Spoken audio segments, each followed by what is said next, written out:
গোশ খেয়ে একদম শের মাথায় ঘেমিয়ে মরি যাচ্ছে, মনে হয় গরু গোস্ত মাথায় টিকে পেট গরম হয়ে গেছে। মাথা যদি গরম হয়ে কী করবো? ওরে অস্বস্তি রে অস্বস্তি, কি করা যায়? এটা বুদ্ধি বের করতে হবে। হ্যাঁ হ্যাঁ রে গরম আল্লাহ, এরা পানি খাওয়া যায়। আরে গরু গোস্ত, আরে মাথা গরম হয়ে গিয়ে থাকবে।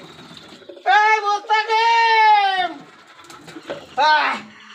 মোস্তাকে, ওরে বাবা দাদু, ওরে সকালবেলায় ট্যাপ ট্যাপ ছেড়ে সবাই কি করতেছে? ওরে কি করবো, মাথা গরম হয়ে গেছে, গরু গোস্ত মাথা উঠে গেছে, মাথা পানি ঢাল।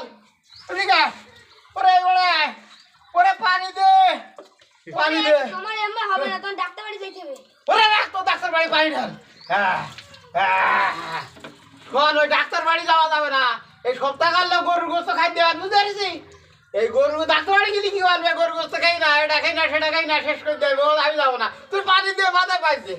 ওরে মাথায় পানি ঢাল, ডাক্তার বাড়ি যাওয়ার নাম করিস নে, পানি ঢাল, পানি ঢাল। আরে ওরে ওরে পানি ঢাল না, বাহ শেষ। বাহ পানি ঢাল, পানি ঢাল। ওরে বালতি কি করি দে, পানি দে, পানি দে, পানি ঢাল। গরু গোস্ত মাথায় ঠিক আছে রে বাবা, ওরে পানি ঢাল। তুই বল তো হবে না ডাক্তার?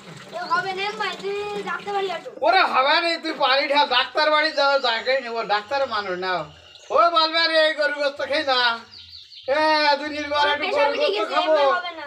প্রেশার উঠে গেছে, ওরে মাথায় পানি ঢাল।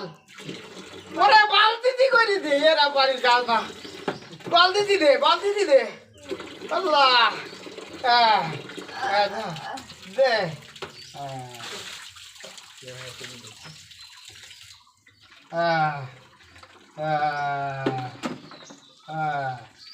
ওরে পানি ঢাল, ওরে পানি ঢালে, পেট গরম হয়ে গেছে, পানি ঢাল।